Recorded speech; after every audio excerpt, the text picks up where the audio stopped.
Hi, I have a question for you, which is, do you use live streaming as a tool to help you with your public speaking? Because if you're not using it to help you with your speaking, you might be missing a trick.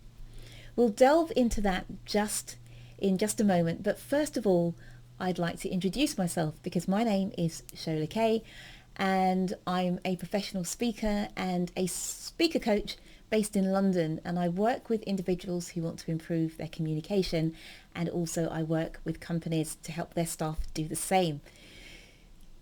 Live streaming. A lot of my clients are small business owners who want to get out there and make more of an impact and grow their businesses. And of course, live streaming is a big deal these days because we can live stream on pretty much all the social media platforms, and it's touted and it is an excellent way to make more of an impact and to get new clients. And of course, we keep hearing that the various algorithms, the more we do live streaming, the algorithms favor people who are out there doing live video, and then your work gets seen by more people. So live streaming, of course, is very useful.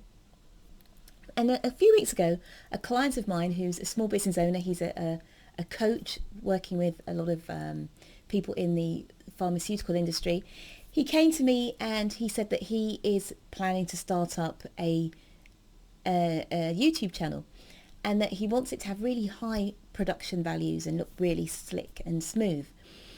And he was finding it hard work because trying to get all these videos looking really great and have all the language being word perfect and everything perfectly script, he realized it was a lot of work. And in our conversation, I said, well, why don't you, as well as having these heavily scripted and really perfect videos, why don't you throw in a few which are a bit more rough and ready, where you're speaking to the camera, it's a bit more impromptu, you're not doing loads of cuts, and you're speaking right through and just doing the whole thing in one take. And I said the reason for that is because it trains your brain to be able to speak continuously. Now, if you, every time you create a video, every time you slip up or you make a blooper, you stop and start again, you're training your brain to think, oh, well, it's okay to make a mistake. I'll just stop and, we could just start again and it doesn't make a difference.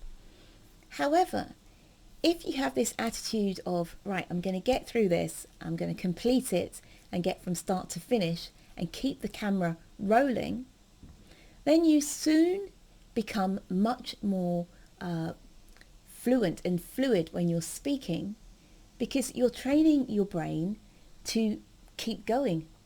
If you make a slip up, you just keep going. If you're lost for words here and there, you keep going.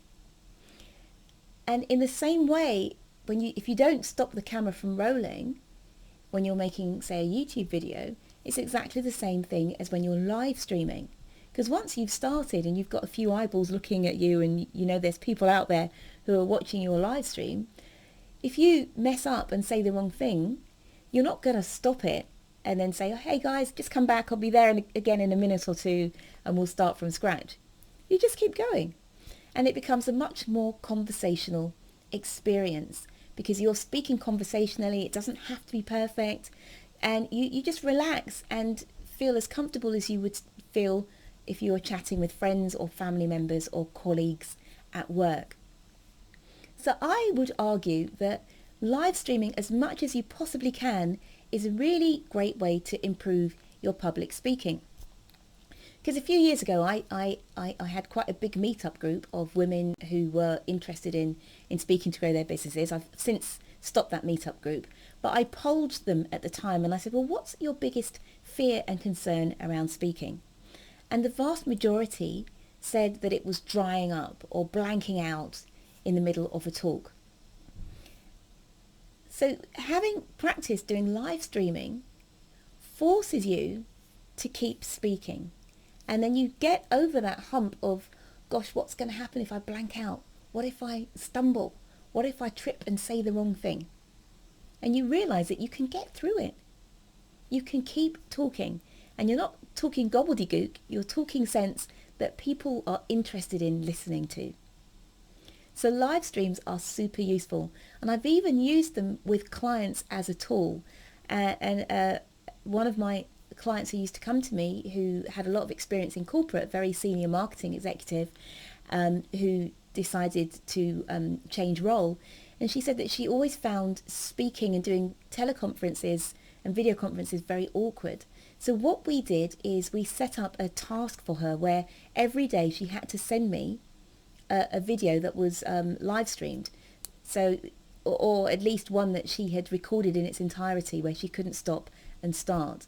And sometimes I asked her to do that on Facebook, and others I asked her to just create a WhatsApp video and send that to me. And it wasn't so much about the quality of the video, but it was about forcing herself to keep going and to recognize that everything's going to be okay. And if we can bring that feeling, that sense of security and that sensation to our public speaking and realize that we can get through this, everything's going to be all right, we're having a conversation, that will make life a whole lot easier for you when you're on stage in front of an audience. And I personally have experienced it too. I've been making these videos for the last, I guess it's coming up to a year now. Before that I had a written blog where I'd put an image and then just write a blog post. I forced myself to start doing video. And at the beginning, of course, it's awkward. And by far, I don't have high production values. I'm not in a fancy studio. I don't have a script necessarily. I might write a few words down on a piece of, on a post-it or something, so I can just stay on track. But the quicker you get used to speaking like that, the better it is for your public speaking. So I encourage you this week, or as soon as you possibly can, if you've been resisting live streaming, then go ahead and do it if you think it could be beneficial for your business. If you don't need to live stream, but you feel that making video that's unedited will be useful for you, then why not once a day just create a 5-minute WhatsApp video, or create something on your iPhone or your Android phone. No one has to see it, but it's the exercise of creating it and just moving through any hiccups and slip-ups and trip-ups that is going to really, really benefit your public speaking. That's it from me today. So remember, live stream if you need to, or just create a daily video just for a week or a couple of weeks. No one has to see it. And you will see that when you take those skills that you've forced yourself to develop and you stand in front of an audience for public speaking, you will find that it's so much easier for you to keep the train of your conversation, to just follow your thoughts through and to speak in a way that, okay, maybe it's not going to be super slick, but it's conversational. And that these days is what most people want. That's it from me.